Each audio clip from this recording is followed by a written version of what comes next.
For the past few years, Ricky Gervais, Stephen Merchant, and Karl Pilkington have been meeting regularly for a series of pointless conversations. This is one of them.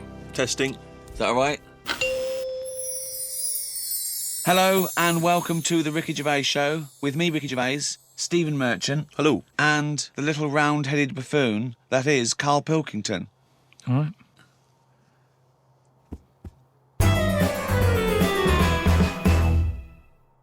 Karl, as you're aware, you've obviously got many celebrity fans, and you've also got a new fan, Warwick Davis, who is the short actor that many people will see in films like Return of the Jedi. He also is in Harry Potter. He's 3'6", and Ricky and I worked with him recently. And far from asking us about the many celebrity names that we've worked with, the only person he was interested in talking about, of course, Mr. K. Pilkington. He wanted to meet you, Karl. Yeah. Well, is he all right to get on with? Why wouldn't he be? Just because sometimes when people aren't normal, it's just... Sorry? No, I just mean when someone... Like, I've met a few little people in my time. The one that I met a little fella once, and he was all right. He got drunk really quick. But he was all right, but it took me by surprise. Only because, like I've said about when I met Steve for the first time, it's only that same thing. And then if I lived with the little fella, I'm sure we'd get on a storm. What do you mean when you met There's Steve? a TV show waiting to happen. Things wear off. That's like the world, isn't it? And it's the same with the little fella who you're talking about. First time I see him, I'd be a little bit like, oh, what do you say? Whereas once you get to know him, I'm sure he'd be a lovely little fella. I don't know where to start, Steve. But Warwick asks, really, what are your thoughts on short people, particularly in entertainment? Because, of course, they've, throughout the ages, made an appearance, particularly in fiction. Tom Thumb, of course, the Oompa Loompas. What do I think of them? He's just wondering, I suppose, what your take is. They're all right. I mean, when I was on jury duty, every day I'd sort of see one pop in, and he'd be sort of struggling getting on the chair. And he sort of, he wasn't struggling in a way that he felt uncomfortable. He'd obviously climbed a lot of chairs in his time, and this was just another one. And watching him, it just makes you think. You go, I should appreciate that I don't have that problem every time I have to sit down and what have you. But I don't think it's that bad. If I had to pick being really tall or really small, I'd go for the really small one because, the world's a more interesting place for him, isn't it? Everything's bigger. Do you know what I mean? We go to New York and go, wow, look at this. And they go and they go, oh, yeah. Do you know what I mean? Everything's a lot bigger. Everything's more amazing. Food portions. Everything's a bonus. So out of the two, I'd be small, and maybe that's what I'd chat to Warwick about for a bit, just to get to know him. Brilliant. It's a shame in a way that he's not been able to pop in. I'd like to hear that conversation. But I've got, speaking of like weird stuff and that, I've got a new... Well, we weren't, but go on. No, got a new book. Do you know I had that Freaks book? Top 50 Freaks. Got a new one sent to me. Really? Yeah, and do you know, like, everything normally has a name. So, like, if it's the two-headed fella, they're all nicknames like that, aren't they? They've got two nicknames, I imagine. But this new book I've got, right, on the cover of this one, it's got, like, a woman with three breasts, right? And she's called the three-breasted woman, as you'd expect. The one face. Why is she posing nude, though? That's what I want to know. Tart. Well, she looked happy. And there was a fella with, like, one face but two bodies. What do you mean one face but two bodies? One face, two bodies. What do you mean one face, two bodies? Surely one head, two bodies. Ed as well, but it was mainly the face that was weird because he looked fed up. What are you talking about? How What can are you you have talking a face about? without a head? How can you have... What do you mean? How did it join to the neck? No, it did. It did have a head, but the fact is, it was weird that it had one face to me. What do you mean? Well, if you've of got course one he had- head, you'd have one face. Yeah, I know, but it was the fact that he had one face and two bodies that I didn't think. But one why do head... you keep saying one face and two bodies as Why opposed to not one one head? head and two bodies? We're all the man with one face. Yeah, but now I've got one body. Yeah, well, surely he's the man with two bodies then. Again, the description. Roll up, see the man with one face. Yeah, I know, yeah. So it's full of stuff like that, right? And what I'm saying is, that fella, the one-faced man, the three-breasted woman... He wouldn't be known as the one-faced man, is what I'm saying. Well, that isn't the peculiar thing about him. No, well, they all had names like that. Right. But there was one thing in it that didn't even have a nickname. It was so weird. What do you mean? It just said unidentified. What does it look like? Sort of testicles for eyes. That's. It just reminded me when you were What do talking you about mean strange. testicles for eyes? And what is it? Do they have a normal body? I didn't even look at that. Oh, No, so that's what I'm saying though. You're attracted to the oddness of the thing, and that's what I was saying about Warren when he walks in. Warwick. You know, it'll be odd for a minute, and then I'm sure For him it will be. Yeah. He'll get used to you. I've got my head round it a bit more, and the way that there's loads of people in the world, and yet you don't see people with like dangly eyes more often. It amazes me. I love the fact that he's amazed by not seeing freaks. Yeah. It's incredible. He's walking down the street going, oh, everyone's got one head. That's weird. Suzanne, see any dangly eyes today? No, me neither. It's weird, isn't it? What's going on in the world? Oh. Went out the other night with the lads. There's a few of us, young, free and single. Must look like swingers. Oh, it was pretty. It looked like a boy band had gone out. It looked like, Really? It looked like NSYNC had hit the streets. Right, Yeah. A friend of mine said, let's go to a club. Right, I haven't been to a nightclub for a long time, actually. I haven't been. Is that because your glasses steam up when you walk in out of the cold? That is a problem in the winter. It's very difficult to make a good impression when as you walk in, your glasses steam up straight away, and you've got to take them off and clean them and stuff, and then you get a bit dirty. On your white fronts, you pull your white fronts up Yeah. through the jeans, Yeah. clean them on that. Or the back of a girl's dress. But we cruised down to the club. It's one of those big sort of London super clubs, and it's a bit of a queue. I think it's a bit of a chore. But we're queuing up, we're in good spirits, we're looking at it, it sounds pretty funky, we can hear the music coming out. Been in the queue for quite a while, 20, 25 minutes. Forget it. 25 minutes. Well, yeah, we were pretty excited by this point. The doorman says, hello lads. I said, yeah, we're coming please. He went, no you're not. I went, Really? What? He said, you're not coming in. And he just immediately lifted the little rope and sent us away from the queue, right? And we were slightly perplexed, we were dumbfounded, we didn't know what to do. It was like, this couldn't be happening, it didn't make sense. So we just queued up what was going on. And so my friend said, well, we've got to find out why he's not going to let us in. So he goes back over. I know what you wanted to do. You wanted to tie him up with logic. That'll show a bouncer. Exactly. Yeah, show him how educated you are and how you can win an argument and make him look stupid. You'll be in that club in no time. That's what they appreciate. They love that. Because what they respect is being made to look like a fool. Exactly. So we went over and... They really look up to intellectuals. Exactly, yeah. So one of our mates goes over and he says, why didn't you let us in? And he went, because you didn't have any girls with you. Now, I'll tell you this. That's kicking you when you're down. Because when you're out on a Saturday night trying to get into a club to meet women, and the reason you're not allowed to go in a club to meet women is because you haven't got any women with you, that's just salt in the wound. It's so humiliating. So, a friend of mine says that there's a VIP entrance over there. There was like a woman with a clipboard, the guest list. Separate entrance. She said, you've got a little bit of profile, Steve. Why don't we try and use your... You ran home, got your Golden Globe in your Emmy. Yeah, exactly. Well, I always carry, some of my cuttings with me. Yeah. And I felt a bit self-conscious about that. I was thinking, I'm not into this, it's a bit awkward. But he said, look, don't worry, you just stand here. Just stand here, just like you're having a conversation.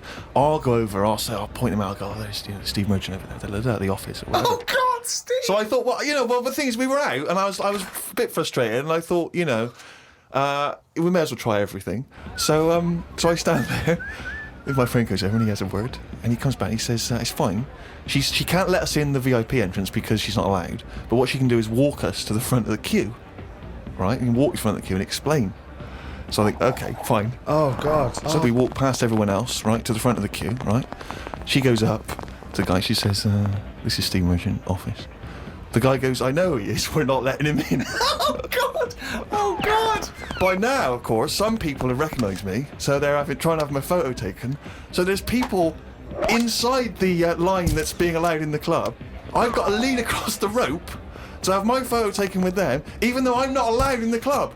So they go, oh, all right, this is Steve, they're having the photos taken, right, camera phones and that. They're going into the club where the music, the party's kicking off. I'm outside waiting for the next chump who wants to have his photo taken. I mean, it was mental. So, That's unbelievable. I was furious, and then one guy, I remember he was chatting, and he goes, oh, yeah, brilliant, I love the podcast and all that stuff. I love, is Karl with you? I said, oh, Karl's not out here. And his girlfriend, she went, who's that? And he went, oh, it's just Steve Merchant, he does The Office, he does the thing. And she went, who cares? Who are you, Bruce Forsyth? And it's that thing when suddenly I'm being humiliated and embarrassed by someone's girlfriend. I never asked for that. I never asked for her opinion on me. I'm sorry if I don't impress you, if I'm not sufficiently famous for you, but it's not my fault. It's your boyfriend who brought it up. It was like I'd gone over to her and tried to show off, and she was annoyed. So by now I was just furious. Oh, so God. I thought, forget this. Well, I was walking down the street, and there's a group of builders sitting down having a cup of tea. One of them goes, all right, Rick. I went, all right, mate. The other one went, not as fat as on telly. I went, oh, thanks. Not as fat as on telly. So he went with, well, you are fat, but you look even fatter on telly. He didn't say, oh, God, you don't look fat at all, or, oh, you look big on telly, but you don't look fat. Just went with, not as fat as on telly. And there's nothing I could say, but cheers, mate. Now, when you said cheers, mate, did you say that because you were... Because I'd say cheers, mate, because I'd be a little bit scared of them. No, I was I'd be it worried was about like, the slight repercussions. sarcasm, and I laughed after. Yeah. So you can get away with sarcasm with working class blokes. I'm a little bit more secure with a working class male than you, aren't I? I'm terrified of them. I feel like they're going to turn on me at any minute. You don't feel confident sort of backing in a lorry driver? Terrified. Oh, right. Because if I did, he'd probably lean out and just go and get your dad, mate. Yeah, not you. Fuck off, I'm not interested. Not you. Yeah. Oh, he's only gonna read it down.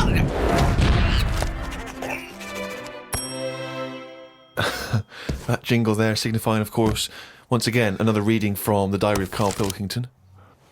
Now, of course, for those of you who have not been keeping abreast of Karl's medical complaints, just bring us up to speed, Karl. You had to go into hospital because previously you'd had... I've been in treatment. and out, honestly. I've been in and out of that hospital just with kidney problems, really painful and what have you. And He had kidney stones, all right? No, but seriously. I had a bit of a lie-in today because I have to get up early for my operation tomorrow. Not only have I got to have tubes shoved up my knob, but I also have to get up at 5:50. Suzanne said I could have what I want for my last dinner. It's not your last dinner, you're going for an operation. Yeah, but you can't take things for granted these days. Oh, I had shepherd's pie and peas. Suzanne made it from scratch. As nice as it was annoying. Because making stuff from scratch means loads of pots, and it's my job to do the washing up. So much as the food was nice, there was loads of pans and that. People who get their last dinner on death row don't have to wash up. Got up at 5:55. You were supposed to be getting up at 5:50 on the other page. You were 5 minutes late getting up. He's often late. Often late. Got to the hospital and had to wait in the waiting room. There was another 9 people in there waiting to be sorted. I got called in. They sat me on a bed and took all my details down. 5 minutes later, I'd been knocked out. I got woke up when they were ripping a pipe out of my throat. I felt more rough this time. The doctor came to see me and said he couldn't find a stone, so I must have passed it. I said, are you sure? He said, yeah, we filled your kidney with water and expanded it, and there was no hiding place. I sat in the recovery room for an hour while they found me a bed. One of the fellows who was sat in the room with me this morning got wheeled in. They couldn't wake him up. All the nurses were laughing because he didn't want to wake up. I bet they were laughing at me when I was in the theatre. Someone told me they totally strip you when they're operating. I would have looked like the alien on the Boswell incident. Boswell! Boswell! It's quite a nice analogy if it weren't for the fact that you said Boswell. It's the Roswell incident. Didn't sleep much through the night because there was a 60-year-old fella shouting at the nurse about his pillows. I don't think I slept through a full hour with one thing or another going on. My bed was next to the toilet, so I kept hearing the flush. How do they sleep in hospitals, though? They wake you up to give you fucking sleeping pills and things, don't they? How do you sleep in there? I don't know what it is. There's no air. There was an old fella across from me who kept breaking wind. He didn't even try and cover it. He was just of that age where he didn't care. Just like, that's what I do. I'm in the hospital, leave me alone. What do you mean? Just, I don't know what was wrong with him. I talked to him because at first I felt sorry for him. I was a little bit like, he's had no visitors. No one's calling him up, so I'll talk to him. But then he got that familiar with me that he'd just be doing it whilst I'm chatting to him. Just like he's my granddad or something. It's just like, oh, that's what he does. It's like, well, I'm ill as well. Stop doing that. Honestly, unbelievable. He didn't even try and cover it with a cough. It was just like, that's... With a cough? How would you cover it with a cough? just non-stop. Got home and sat down. My pains are coming back, but the doctor said this would happen and that my insides are still in shock, so I need to take it easy. It's 9 o'clock. I'm in agony. I can't do the diary for the rest of the day. Jesus. So you may as well just tell us then what happened. Suzanne just got frustrated with me because I was rolling about on the floor and she was trying to watch Arthur, right? So that was on the other night. I thought it was when you lodger. So, And she said, look, if you're in pain, do something. She said, you know... you went and got a cold plate. Yeah. No, use an ashtray. Plates are for liver damage. Got in a taxi. He filled up on the way, which was annoying. He didn't. That He is did. cheeky. That really, I mean, he could On see the I was way in to the pain. hospital. So, Because he's not an ambulance driver. so anyway, he gets us there and he doesn't charge us, which is pretty decent. Oh, that's all right, yeah. So this gay fella came through. How And, do you know he was gay? just the way he was. I'm not having a go. He was a good fella. Do you know what I mean? A He'd- doctor, you mean? No, he was a nurse. Right. And he came through and just sort of went, oh, how are you? And I was like, oh, I've had better days. So he got As me you on mentioned in the diary, I remember the first time when I came here, they said the nurse might put a tablet up my arse. I thought the chances of that happening had just increased. Oh, Karl! Yeah, but I would have let him do it. Honestly, I was that sort of out of it. That, Of course you'd let him do it. He's a qualified nurse. No, but the way I am now, say if it was just a tablet for sorting out my blood pressure, and I walked in there and he went, oh, hello. And he said, yeah, let's pop that. I'd go, hang on a minute. But what I mean is that night, I would have just let him put 3 up, honestly. It's just weird, isn't it, how your body just goes, let them get on with it, and you trust anyone, don't you? When you're in that much pain and you need And help. they're a qualified nurse, yes. Karl, of course, has written a poem about the experience entitled My Ward. All I've done here, I've been through I don't know what the word is, a bad experience. Trauma. A trauma, yeah, I've been through a load of trauma. So I'm just finishing it off with a little sort of picture for people. Go on then. Me, a Chinese fella, and an old bloke who looked like Mr. Burns from The Simpsons. Don't know what was wrong with him, but breaking wind was the symptoms. No one visited him or called him. He seemed quite lost to me. As well as wind problems, he had a colostomy. Back. When I left, I said, see you to the old man. Turned out the other fella wasn't Chinese. He was from Japan. I never found out what was up with him. You've got a little picture there, haven't you, of me sat in my ward. I'm sat there with that fella who I didn't talk to, the old fella who had wind problems. And that's what a poem is, isn't it? But the detail about you thought he was Chinese and he turned out to be Japanese, how is that evocative? That's just a piece of misinformation. It's just I like it. I imagine a lot of people making I the like same it because mistake. you know why? It's like he even makes digressions within his poem. Yeah. Do you know what I mean? It's like he could have gone back and erased that, but he didn't. He left that digression in, and I think that's great. It's very honest. Had a late night last night because I stayed up to watch a programme about monkeys. It's already good. Of course he did. It's already good. Now, before I read on, I mean, is this not some kind of monkey news? Is this not a late return to monkey news? Well, it's not that good. Is it not? Whereas the other monkey news is Oh, chimpanzee, that's some more shit. this is what he says. This is what he gleaned from the programme about monkeys. It sat on a bridge and wanted stuff off people to walk over the bridge. What? So it was acting as some kind of toll booth, This was is it? ridiculous. No, it was a bridge in like the jungle. Oh, shut the fuck up. And it's a monkey that sat on a bridge, and a lot of tourists go through the area. No, it's a monkey to look at them. who realised that if he sits there, he'll get stuff because it look like it's a cute little chimp begging. No, but every time. Yeah, because you give a monkey, I'm as bad as him now. If you give a chimpanzee a banana and he starts realising that humans have things to give. Yeah, but it's all Squirrels sorts of learn that. If you don't go, you wouldn't say, went to the park, there's squirrels waiting at the gate. You have to give them a toll to go in. They're only going to give them nuts. They come up to you every time. You fucking idiot. Went to bed after watching it and fell asleep thinking about it on the bridge right now. It's a bit bad, really, because the monkey should work harder for its food. It made me remember the slug I saw yesterday that was eating bird poo. Nobody would ever help a slug with food like they do with ducks and monkeys. A slug's life is pretty bad. The only time they come out of their den is when it's raining. Den. So even their days out are depressing. It is. Do you know what I mean? No. It is like, it's a horrible thing to be, innit? A slug. I love him talking about what is it like to be a slug. No, just because like the monkey, even though it's been quite aggressive, everyone was like, "Oh, give it some water," and it was well like kitted out. It had like chocolate bars, bottled water, some like fizzy stuff, and all that. An iPod. It was listening to Monkey News. He could have had one if it wanted one. It was getting away with murder on that bridge, and that's just because it was furry. Yeah, if that was like a blob, like a slug, there's no way people would be that friendly towards it. And it just annoys me how you get this pecking order for like no matter what creature you are, favouritism. And that slug was only eating that bird poo because it wasn't being offered stuff. If it was offered toffees or whatever. Well, it's just sad, isn't it? It's come to that. That's what its life has come to. Yeah, but it's not a was mollusk raining, like that's I said. down on its fucking luck. It didn't live in a big country house, No, and his but it wife left is. it. The I kids was went. It started hitting the watching bottle. it, and I kind of thought, and look, they do only come out in the rain, and it's depressing, and it'll probably get killed in a bit. And that was its last meal. I just Last meal! But it people wouldn't don't care. prefer steak and chips, Carl.